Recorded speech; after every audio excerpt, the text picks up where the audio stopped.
Thank you so much for allowing me to share again with you all today. It seems a rather ironic topic considering the boys and I have been on sabbatical this past year.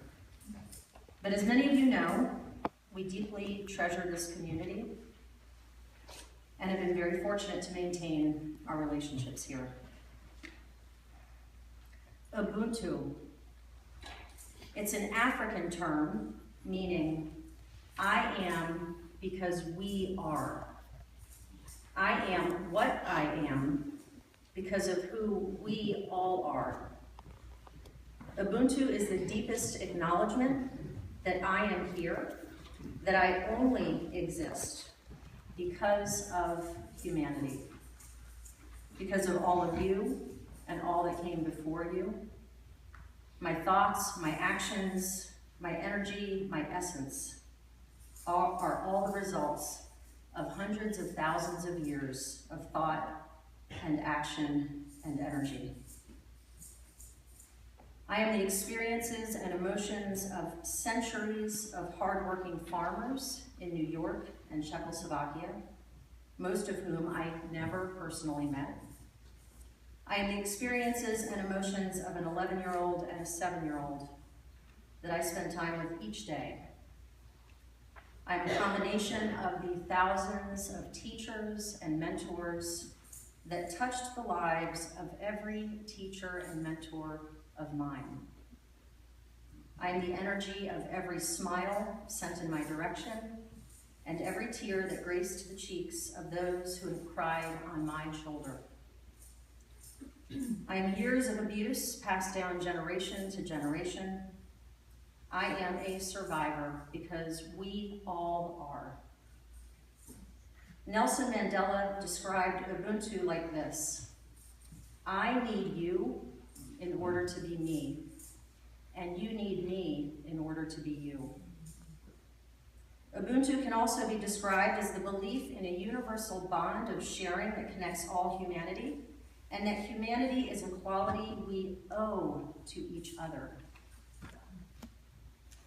So it seems pretty straightforward, an acknowledgement that I am the collection of every thought and action and emotion that preceded me, and therefore I feel deep gratitude towards you as you represent that same humanity back to me.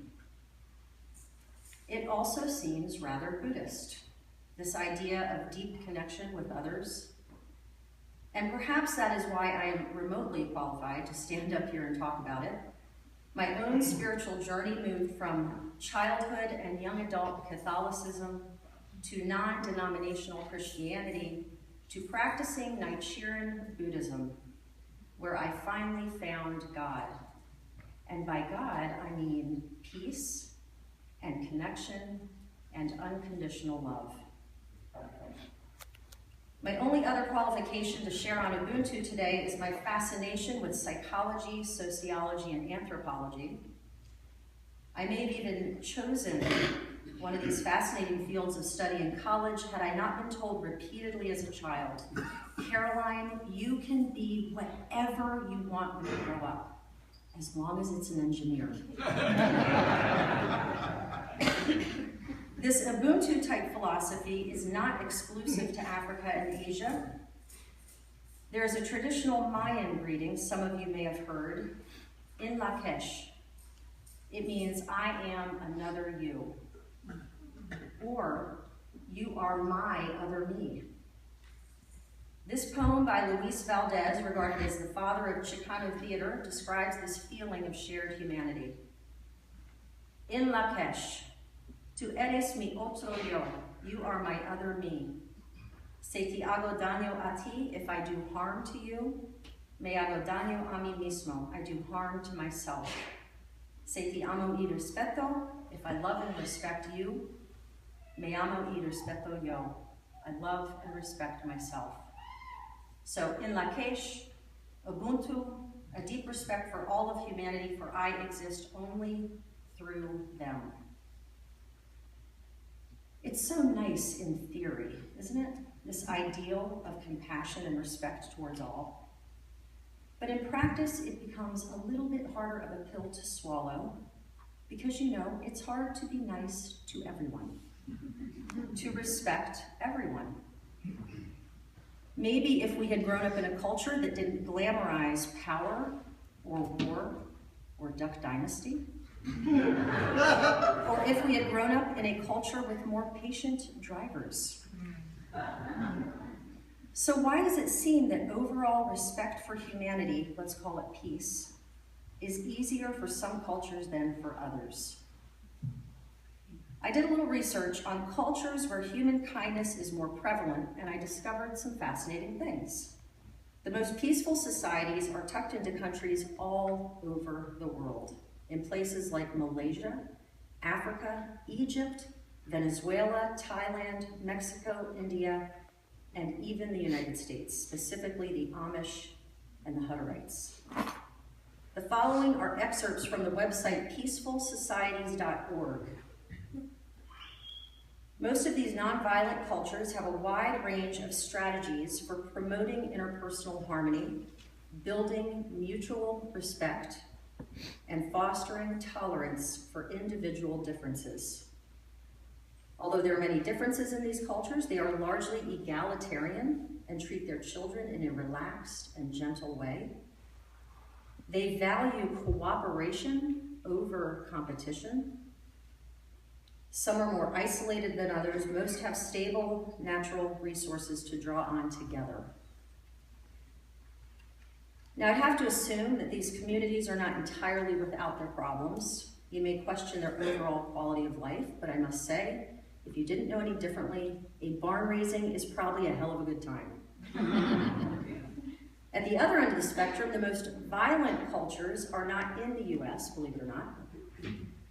Bear with me for a moment as I'm about to read to you not only the biggest aha moment of perhaps my entire life, but also the longest run-on sentence I've ever seen.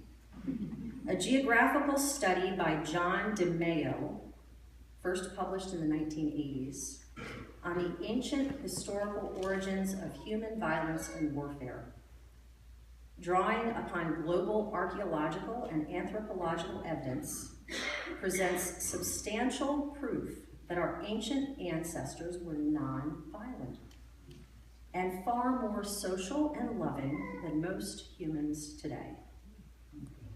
The study points to a dramatic climate change in the Old World in 4000 BC, the drying up of the vast area of the Sahara and Asian deserts, which had been formerly lush and green.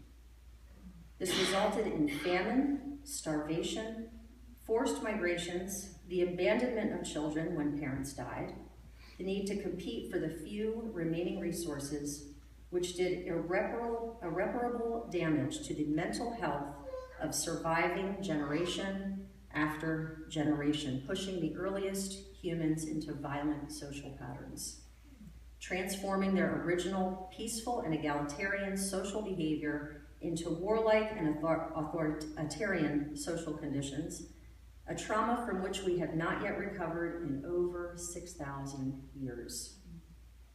These early humans were literally cast from the Garden of Eden. This study is published in the book titled Saharasia, the 4000 BC Origins of Child Abuse, Sex Repression, Warfare, and Social Violence in the Deserts of the Old World. Now, I'd be remiss if I did not point out that this region of the world, termed Saharasia, overlaps with Middle Eastern countries which have become all too familiar, including Afghanistan, Iraq, Iran, Egypt, Pakistan, Israel, and Saudi Arabia, just to name a few. I might also point out that this part of the world is the birthplace of almost all organized religions. So sadly, it makes sense that these types of horrific conditions so many years ago had a deep impact on humans. The shift from living in a state of love to living in a state of fear is palpable. But what about us? What is our excuse for this illusion of separateness in our wealthy, natural resource-laden, advanced American society? To be honest, there could be a touch of spoiled, rotten-induced society-wide narcissism. No offense. But in addition to that, and perhaps more realistically, I believe our greatest hurdle to overcome in our society is shame. Now, if you happened to be here last summer when I gave a talk about shame, then you've already received the shame primer. And since apparently just hearing the word shame makes us feel shame, I will try to make this brief. So clearly, it's a very powerful word and a very destructive force in our society. Shame should not be confused with guilt. Guilt is, I did something wrong. Shame is, I am something wrong. Shame is the little voice saying, you're not good enough. There's something wrong with you. You aren't pretty enough, you're not fit enough, or smart enough, or hardworking enough. You just don't measure up. Guilt can actually bring about positive changes in our life, a desire to improve. I hope that's not my, but not shame. According to Brene Brown, a leading researcher, shame leads to eating disorders, drug and alcohol addiction, abusive behavior, bullying, and suicide. It is a deep-seated feeling of contempt, inwardly towards ourselves, externally towards humanity. It brings about deep feelings of separation, of being disconnected from society. It is the anti-Ubuntu. Shame comes from a variety of places, and it almost always stems back to our childhood. There are some obvious causes of deep shame: severe abuse and neglect, sexual abuse top the list. But shame comes from much more innocuous sources too. After all, it's a popular parenting tool. How many times were you asked as a child, what is wrong with you? And subsequently play that lingering negative mantra like a broken record in your mind as an adult. I would even go out on a limb and point out that our national level of shame, from how this country came to be to how we continue to treat minorities today, we all carry shame. Another source of shame and separateness in our culture, believe it or not, is competition. The irony of this being Super Bowl Sunday is not lost on me. From a young age, we are subjected to competition amongst siblings, in public schools, sporting events, spelling bees, even just raising your hand in class and hoping to get called upon to prove your knowledge, only to be overlooked time and time again. How many of you remember how it felt to get picked last? Yeah, me neither. Competition is a systematic comparing of ourselves to others, and at the deepest level of our being, it is what separates us from our fellow man. This idea that competition is somehow good for us has actually been disproven in multiple studies. It reduces creativity, it reduces our level of performance, it places our focus solely on winning and not necessarily on producing our highest quality or our best self. And if you don't believe me, just look at our legal system. So how do we overcome shame? Like I said, this is a topic for a whole other sermon, which I'd be happy to email you.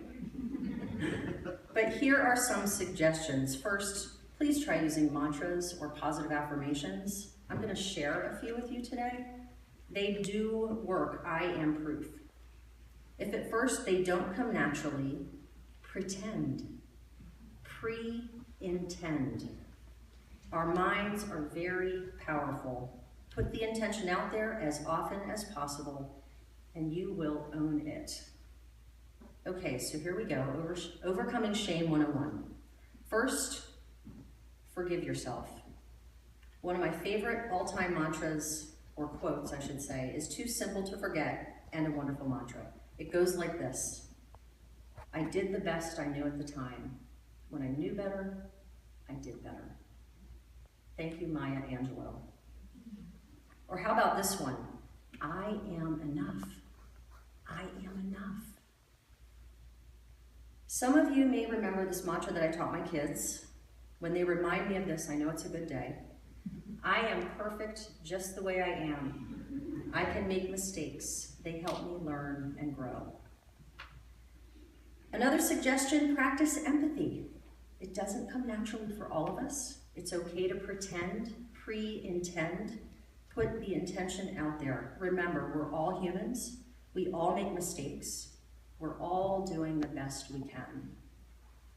Next time someone cuts you off on the highway, instead of saying, sugar, try saying this mantra instead. Empathy, empathy, empathy. If you are a parent, please recognize the serious repercussions of shaming tactics on children. I believe that overall humanity is becoming more gentle and kind, but there seems to be this pervasive notion that our parents knew what the heck they were doing. Why then are we the most drug-addicted, abusive, anxious, and depressed generation in history? One of the best parenting resources I have found is called Love and Logic, out of Boulder, Colorado. I'll share with you just one of their little gems. Next time you're dragged into an argument with your child, or spouse for that matter, say this: I love you too much to argue with you. That's the look they're gonna make. You could say it again. I love you too much to argue with you. I promise it will leave them stunned, and the argument will more than likely vaporize. Think of the story that Dylan told you earlier about a village in Africa surrounding the offending party in a circle and reminding them of all of the reasons why they are loved. It is true. When we are likely to slip up, just like when we were kids, we're crying for attention. We need to be seen and loved. I might also suggest focusing a little bit more on cooperative activities with your children, as opposed to purely competitive. Believe me, virtually everything in the classroom is based on competition. They could use the break. Activities like canoeing, kayaking, archery, dance, hiking, fishing, surfing, walking, cycling, skateboarding, yoga, and karate all offer opportunities towards learning how to be with each other rather than trying to be better than each other. So each of these suggestions is an opportunity to choose love over fear. Frankly, that's really what this is all about. Try to let your heart guide you instead of your mind. Is this easy? No. It takes loads of practice. One of my favorite mantras, which my friend Leah taught me, I am unconditional love. I try to say this 4 times a day too. I am getting so good. When one of my kids is challenging my patience, I'm able to pull this one up and say it in my mind, and it instantly reminds me of how I want to show up. Another option is self-study. A Course in Miracles teaches that the way to universal love and peace is by undoing guilt through forgiving others. Other great teachers include Marianne Williamson, Louise Hay, Wayne Dyer, and Tara Brach. Jim Carrey told a bunch of college graduates last summer, you can fail at something you don't even enjoy doing. You may as well shoot for failing at something you love. So I'm going to end with a few true stories to assure you that the spirit of Ubuntu is alive and well, and encourage you to take the advice of Gandhi and be the change that you want to see. First, the story of college softball player Sarah Tucholsky of Western Oregon. In the final game of her career, she hit a home run, the first and only of her life. As she rounded first base, she tore her ACL, fell to the ground, and was unable to move on her own. The umpire stated that if one of her own teammates or coach helped her run around the bases, she would be declared out. And if a pinch runner was put in as a substitute, her home run would be declared a single. Hearing this, 2 players from the opposing team offered to carry her around the bases. Sarah accepted.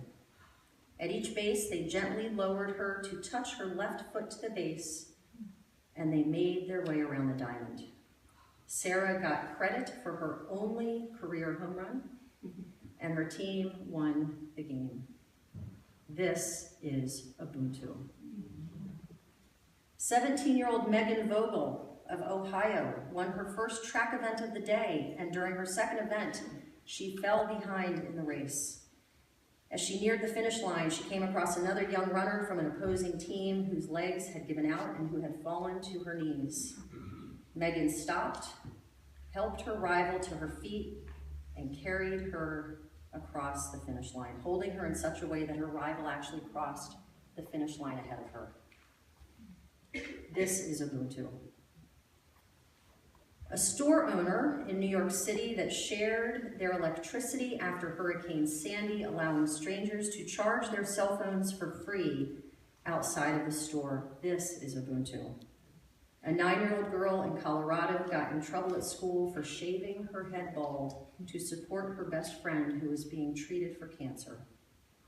This is Ubuntu. A 7-year-old whose second grade teacher recently shared with me he works well with any student, even the most difficult. This is Ubuntu. And an 11-year-old whose 5th grade teacher wrote the following in Upstate Parent magazine last year. He is the first with a kind word or a helping hand. He recognizes when students are in need and extends himself to them.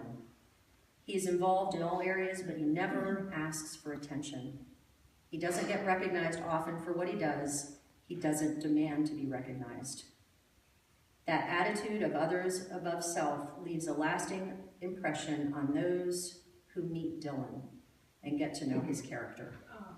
This is Ubuntu. Mother Teresa said, "The problem with the world is we draw the circle of our family too small. Maybe it's time to widen our circle."